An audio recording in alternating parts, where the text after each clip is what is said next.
నెల్లూరు జిల్లా సర్వేపల్లి నియోజకవర్గం జనసేన పార్టీ సమన్వయకర్త బొబ్బేపల్లి సురేష్ నాయుడు సర్వేపల్లిలోని జనసేన పార్టీ కార్యాలయంలో విలేకరుల సమావేశంలో మాట్లాడుతూ మాజీ మంత్రి కాకాని గోవర్ధన్ రెడ్డి సర్వేపల్లి శాసనసభ్యులు సోమిరెడ్డి చంద్రమోహన్ రెడ్డిపై చేసిన వ్యాఖ్యలలో బూతులతో మాట్లాడడం సంస్కారం కాదని, నేను చదువుకున్న వాడినని చెప్పుకోవడం అర్ధరహితమని, చదువుకున్నవారు సంస్కారవంతంగా మాట్లాడాలని, నీచంగా మాట్లాడడం తగదని, కాకుటూరు శివాలయం విషయంలో అసత్య ప్రచారాలు చేయడం తగదని, ఆధారాలు ఉంటే కోర్టులో కేసులు వేయాలని, పోలీస్ స్టేషన్లో ఫిర్యాదు చేయాలని, అంతేకాని ప్రజలను పక్కదారి పట్టించడం తగదని హితవు పలికారు.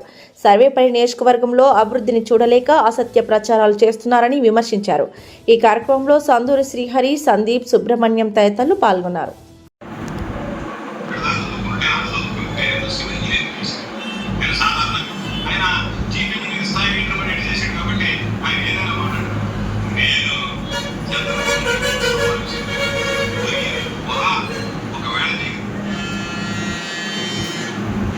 అయ్యా, ఈ కొత్త కోర్సు మేమైతే ఎక్కడ చూడలా. సివిల్ ఇంజనీర్లో ఇది కూడా ఒక సబ్జెక్ట్ ఉందనేటువంటి విషయం మాకు ఇప్పుడు దాకా తెలీదు. ఏందయ్యా ఇదా? ఏంది ఇది? లాంగ్వేజ్ ఏంది? ఈ సివిల్ ఇంజనీరింగ్ ఏంది? ఈయనకు మళ్ళీ డాక్టరేట్ ఏంది? ఎవరయ్యా ఇచ్చిందా? ఎవరయ్యా ఈయనకి డాక్టరేట్ ఇచ్చింది? కర్మగాలి సర్వేపల్లి నియోజకవర్గ ప్రజలు 2 సార్లు గెలిపించారు కదా. ఇటువంటి మాటలు మాట్లాడే వ్యక్తిని రాజకీయ జీవితంలో ఎవరన్నా ఎంత దరిద్రంగా మాట్లాడతారంటయా?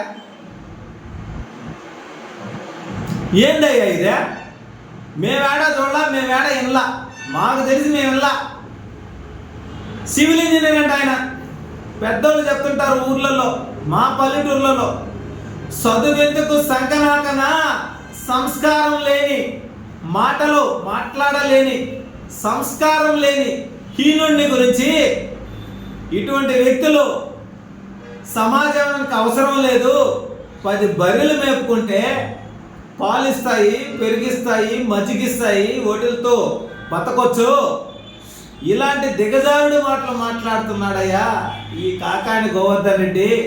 అయ్యా గోవర్ధన్ రెడ్డి, ప్రజలు మొన్న 2024 ఎన్నికల్లో మిమ్మల్ని 11 నువ్వు చెప్పినట్టు చేశారు. మీరు 11 మంది నువ్వు చెప్పింది అయ్యారు, అవునా కాదా? అయినా సరే మీ నోటికి అదుపు లేకుండా బరి తెగించి మాట్లాడుతున్నారే. సభ్య సమాజానికి ఏం మెసేజ్ చేయాలనుకో ఉండారు? భావితరాలకి ఏమని మీరు మాట్లాడాలని అనుకో ఉన్నారు?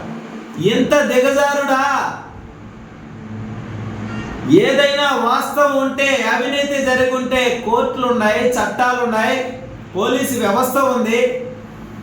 అంతేకాని భారత రాజ్యాంగంలో వాక్ స్వాతంత్రం ఉందని చెప్పి నీ ఇష్టానుసారంగా 3 సార్లు శాసనసభ్యుడిగా, ఒక ఎమ్మెల్సీగా, 3 సార్లు మంత్రిగా చేసినటువంటి ఒక నిజాయితీ పరును పట్టుకొని నువ్వు నోటికొచ్చినట్లు మాట్లాడుతున్నావే. అసలు నువ్వు మనిషివేనా? నువ్వు కడుపుకు అన్నమేనా తినేది? మీ ఇంట్లో ఆడవాళ్ళు లేరా? పిల్లలు లేరా? రాష్ట్రంలో మహిళలు లేరా? ఏం మాట్లాడుతున్నావు? ఇంత దిగజారుడు మాటలు మాట్లాడి మీరు మీ నెత్తిన మట్టేసుకునేటువంటి పరిస్థితిలో ఉంది మీ పార్టీ. అయినా సరే నీ నోటికి అదుపు లేకుండా ఉంది. నీ నోరు అది నోరా లేకపోతే డ్రైనేజీ కాలువ అర్థం కావట్లా. నీలాంటి వ్యక్తిని, నీలాగా మాట్లాడేటువంటి వ్యక్తిని, నీలాగా వ్యక్తిగత విమర్శలు చేసే వ్యక్తిని అసెంబ్లీలో కూడా అడుగు పెట్టనీయకుండా సర్వేపల్లి నియోజకవర్గ ప్రజలు చేస్తారు. గుర్తుపెట్టుకో. మాట్లాడే ముందు వాస్తవాలు తెలుసుకునే మాట్లాడు. దిగజాడు రాజకీయాలు చేయబాకు. గతంలో కూడా సోమిరెడ్డి చంద్రమోహన్ రెడ్డి గారు నువ్వు చేసినటువంటి అక్రమ మైనింగ్ పై 3 రోజుల పాటు దీక్ష చేస్తే ఇజ్రాయెల్తో దీక్షను భంగం చేయించాలని చూశారు. ఇప్పుడు ఓడిపోయి ఏమీ చేయలేక కొత్త గేములు ఆడతా కాకుటూరు శివాలయం గురించి, అక్కడ భూమి గురించి వాస్తవాలను తెలుసుకోకుండా నీ భజన బృందాన్ని తీసుకొని వచ్చి, ఎక్కడో పేటీఎం బ్యాచ్ని తీసుకొని వచ్చి భజనలు చేయించి సోమిరెడ్డి ₹1 కోటి అక్రమంగా తీసుకున్నాడని చెప్పి మాట్లాడుతున్నావే. వాస్తవం తెలుసుకొని మాట్లాడు. ఆయన ఇంటర్మీడియట్ చదివినా ఆస్తులు పాంగొట్టుకున్నాడే కానీ సర్వేపల్లి నియోజకవర్గాన్ని నీలాగా దోచుకోలేదు, అన్యాయం చేయలేదు, అక్రమం చేయలేదు, అమాయకుల పైన కేసులు పెట్టించలేదు. ప్రజల కోసమే, సర్వేపల్లి నియోజకవర్గం కోసమే పనిచేసేటువంటి వ్యక్తి. మరి సిగ్గు శరం లేకుండా నువ్వు ఏ ఎత్తులు ఎత్తినా సరే కూటమి ప్రభుత్వం